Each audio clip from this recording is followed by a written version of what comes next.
My dad once told us a true scary story of his from when he was in his 20s. When he was still living with my grandparents, he lived next door to this older couple in their 60s. One winter, the wife Margie next door went missing. The husband knocked on their door and asked my grandparents if they'd seen her, but unfortunately they hadn't. No one had, apparently. A few days later, my dad was out at the park playing football with friends. That's when it started to snow. They played in the snow for a while until it got to be too much. Then they all went their separate ways back home. When my dad got home, he realized his parents were gone. My dad started the fireplace and went to his room, which was adjacent to the living room, to throw his stuff on his bed. Then he went to take a warm shower. When he got out from the shower, he thought he heard humming from the living room outside the bathroom. He opened the door a crack in his towel and said, "Mom?" The humming stopped, but a creaking sound continued. My dad threw on his clothes in the bathroom and walked out into the living room. There in my grandpa's old rocking sofa chair was Margie from next door. She looked straight at my dad and said, "It was so cold, I needed to get warm." My dad ran next door to get the husband, but when the two of them returned to the living room, the sofa chair was empty and Margie was gone. The two of them searched the whole house together, calling her name, but she wasn't there. Now, this much of the story was enough to creep me out already when my dad told it to us. But it didn't end there, and the really scary part didn't happen until the next day, when Margie's dead body was found in the man next door's crawl space, where she apparently tripped and sliced her head open on a sharp object. He only found her because the smell became so unbearable he smelt it from the garage. The thing is, the body was deemed to have been dead for at least 3 days, yet my dad saw her in the living room just the day before. To this day, my dad believes he saw the ghost of Margie in my grandparents' living room that day, and my dad's not one to make stuff like this up.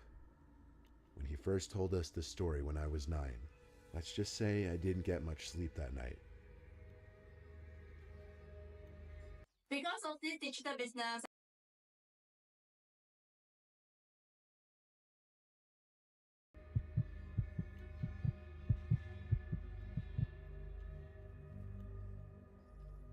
There's a lot of Black Lives Matter protesting going on in my area.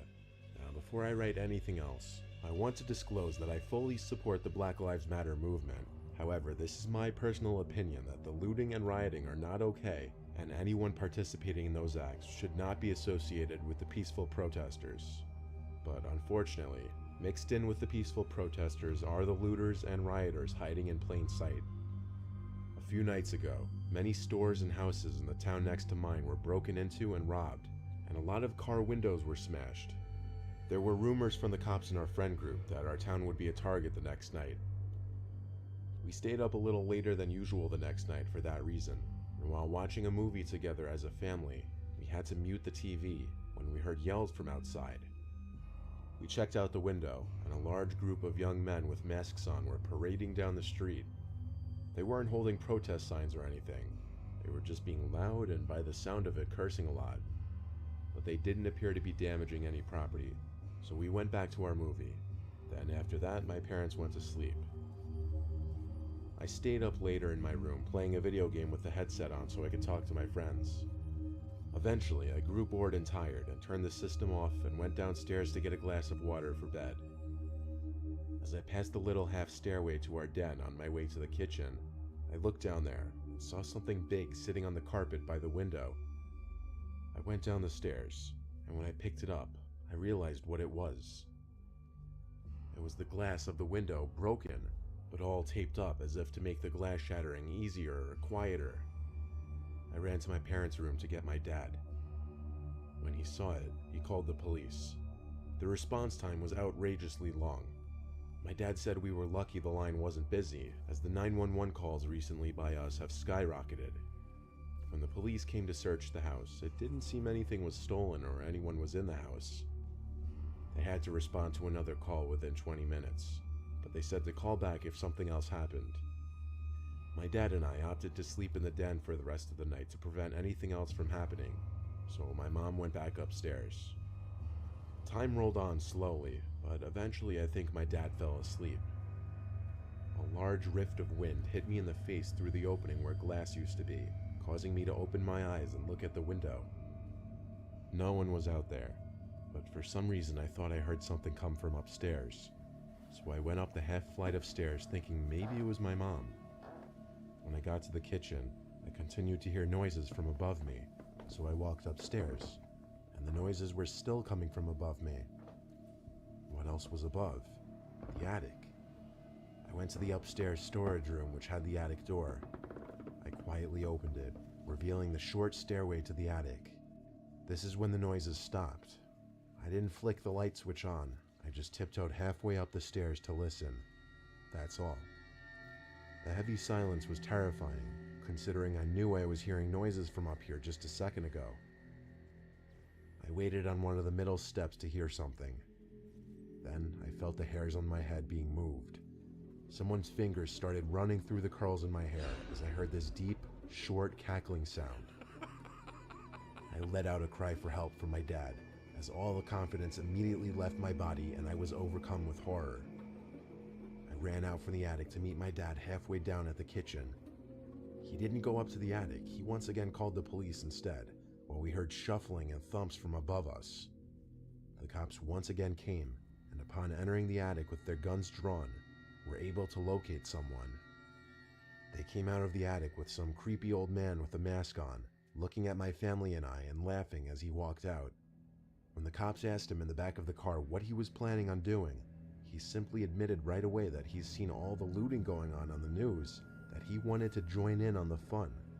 He made his way to our attic because he said that's where people store their most valuable possessions. Based on the way the man spoke and acted in general, you could tell he was certifiably insane. He told the cops that he was alone. Oddly enough, he answered all their questions no problem. But once again, this guy clearly had some screws loose or missing entirely. Feeling him brush his hand through my hair like that will probably haunt me for a long time, maybe even life. And one thing is for sure, I don't feel safe going in that attic anymore.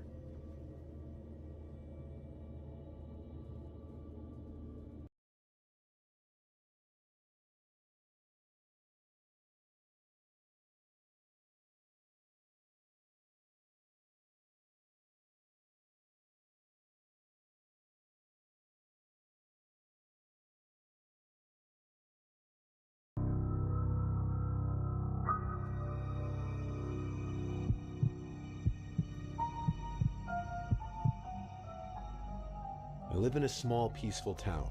I don't live in a place where you have to worry about walking alone at night. I share a one-story house with my sister, but she's hardly ever home. She has another place in Florida that she spends most of her time.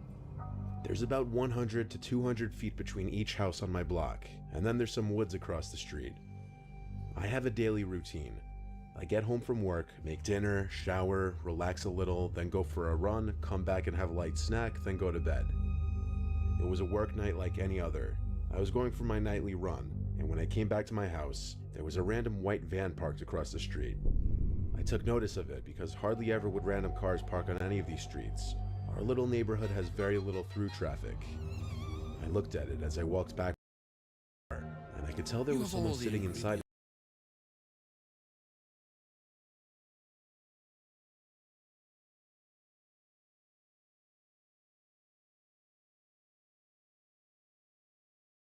sound.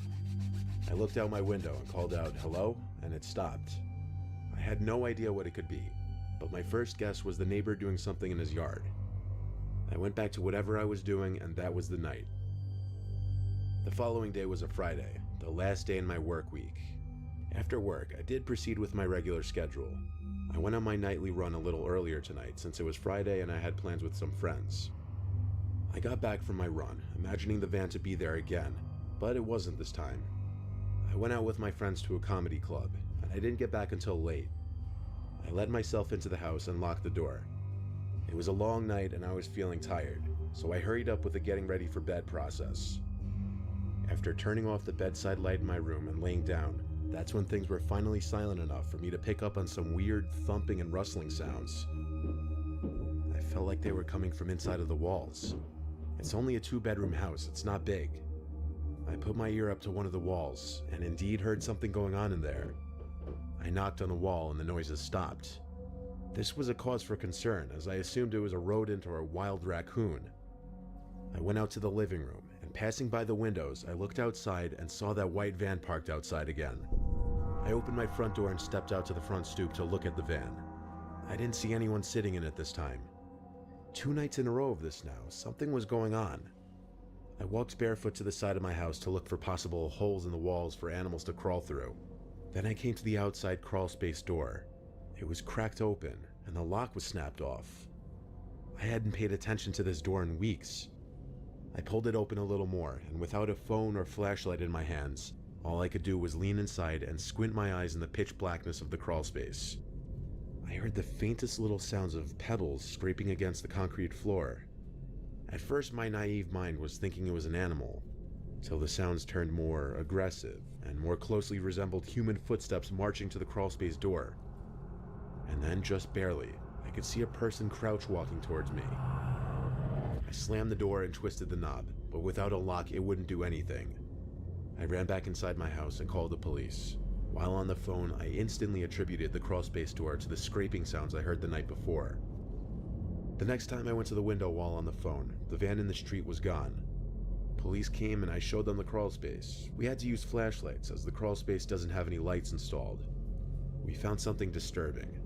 In the left corner, there were cut marks in the roof of the crawlspace, as if the intruder was trying to saw his way into the house. The only info I could give them was the white van parked in front of the house. We don't have cameras, nor did I see what he or she even looked like. They never came back though. I'd imagine because I caught on to what was probably supposed to be a silent operation.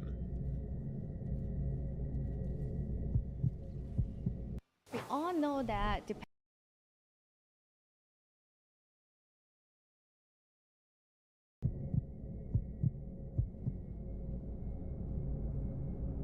My family has a summer home in Arapahoe National Forest of Colorado. It's a 7-hour drive from my home. I don't often go with my parents or siblings, if ever. I go alone for the purpose of hunting and detoxing. I've probably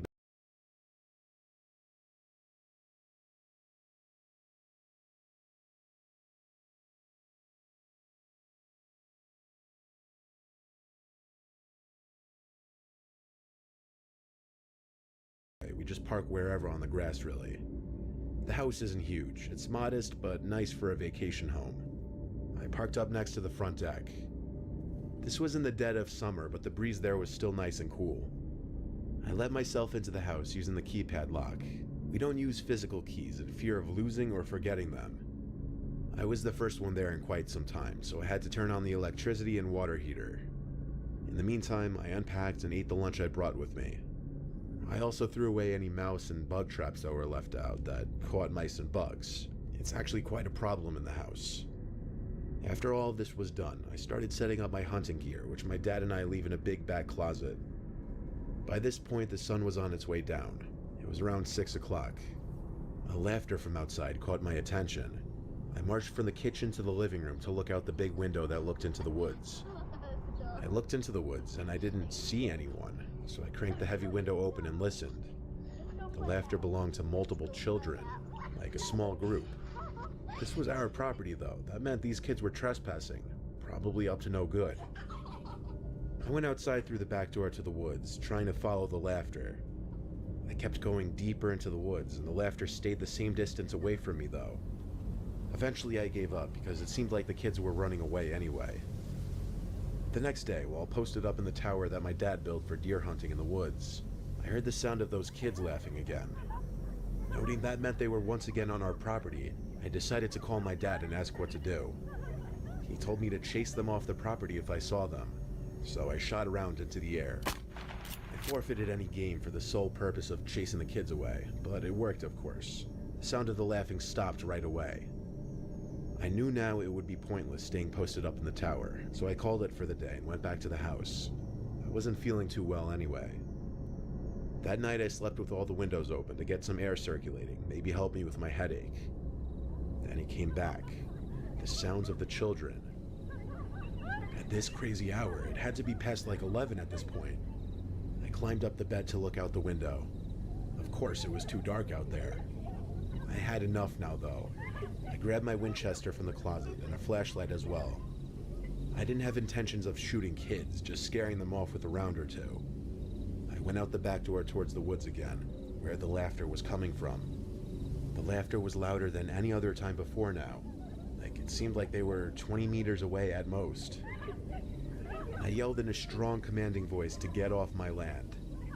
I scanned the woods with my flashlight. It wasn't a very powerful one, though.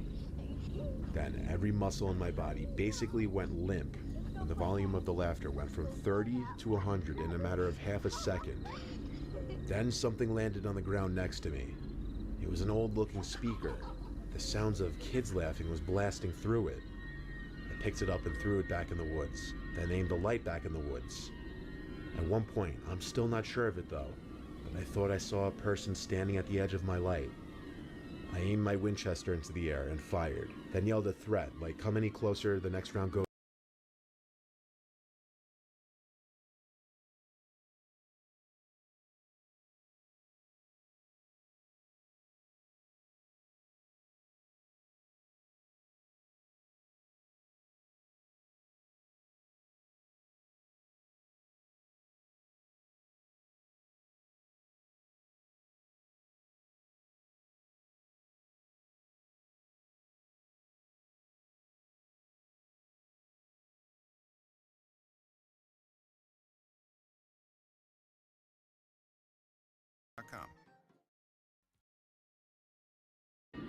I closed every curtain.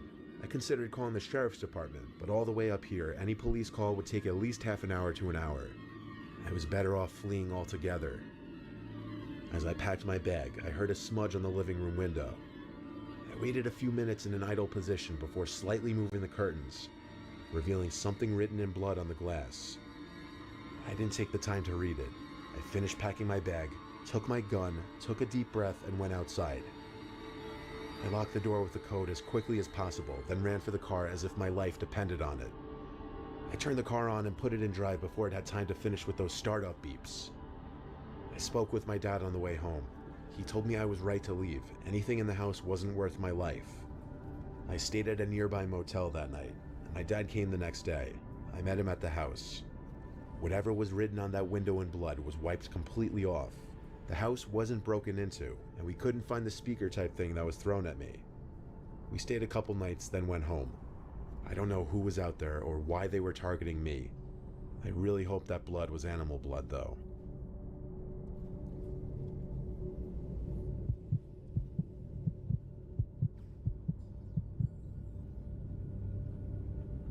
I was home alone one weekend, house to myself. I had a couple friends over the first night, and I stayed up pretty late both nights. I was 14 at the time, just started high school, and my parents had just started trusting me enough to leave the house to myself. This was on a Saturday night. I was out with a couple friends pretty late. When we all decided to call it a night, I walked home by myself. Halfway through my walk home, I noticed the car seemed to be following me. So I started to jog home, and the car started flashing its lights. At this hour of the night, I could only assume potential danger, so I turned my jog into a full-fledged run. I ran all the way to my house and checked outside the windows. Moments later, the car from outside parked in front of the house and someone came out from the car. They started running up to my front door. I started panicking. The doorbell started to ring, and they started pounding on the door aggressively. I suddenly felt like my life was being threatened. I ran to my room, which is on the lower level of the house by the backyard. I tried to get my parents on the phone, but they wouldn't answer. They were definitely asleep. For a 14-year-old boy, I was scared to death.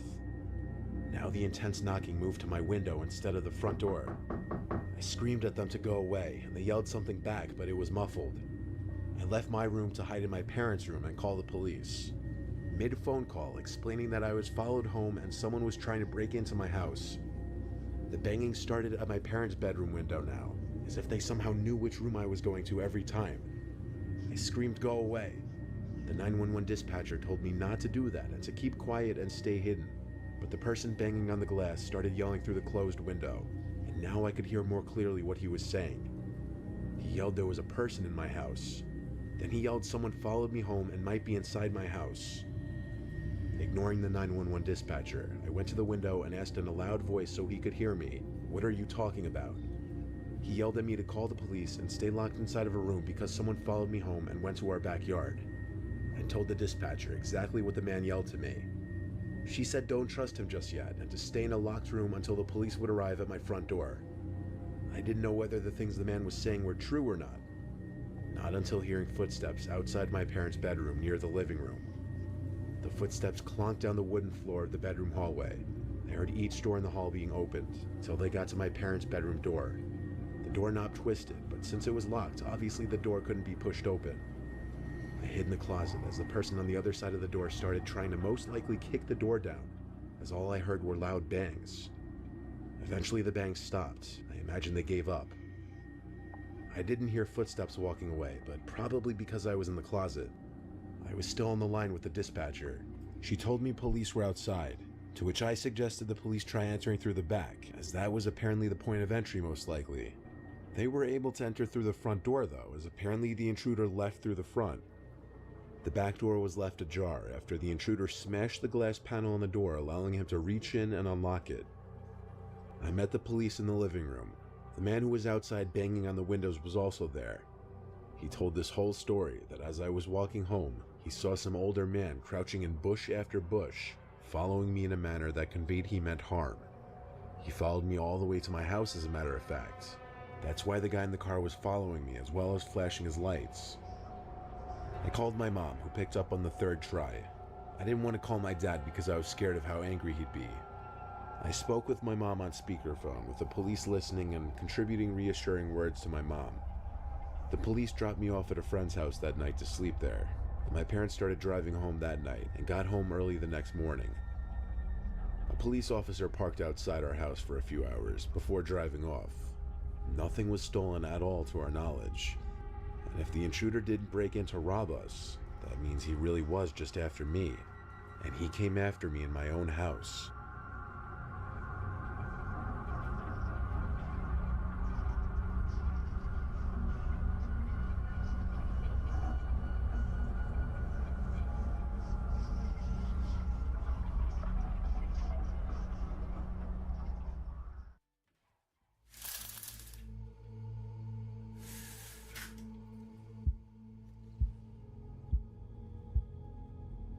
I bought a vacation mobile home almost 2 months ago. It's a complete shack, 2 small bedrooms, a little living room, kitchen, and 1 bathroom. It's simply meant as a nice, peaceful place to come to escape the city, either by myself or with my girlfriend, if I ever get one. The property has 2 acres, so it's nice and roomy too. And one of the main appeals is that it's only a 10-minute drive from a mountain that I like to go snowboarding at a few times a year. My first time there, I was decorating the place with my family. We all went to one of the local furniture outlets in the area and picked out a few couches. We actually banged this all out in one weekend, and thank God for my dad's pickup truck, which made transporting all this stuff easy. During all this back and forth from store to mobile home, I guess the closest neighbor noticed all the commotion, and he came over to greet us. He introduced himself as Dale. He was, I guess, what you'd expect from a local here. He had a thick Hudson Valley accent, and his dialect and mannerisms were obviously different than, I guess, us city folk are used to. Nevertheless, he seemed nice at first. We all introduced ourselves, though I knew I'd really be the one needing to get to know him since this was my property. After chatting with him for a while, we tried to resume unloading and bringing furniture into the home.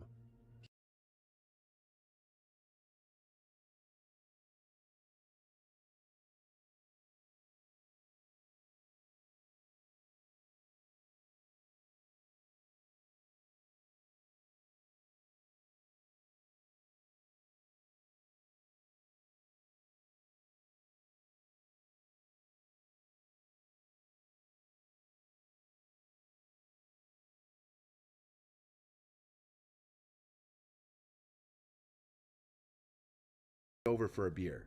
I said, why not, and followed him up the road to his home, which is also a mobile home, maybe a little bigger than mine. We then sat outside on his deck. He grabbed me a Heineken from inside and sat across from me at the table. So I tried to get to know him. I started by asking how long he's been there. He answered with 20 years too long.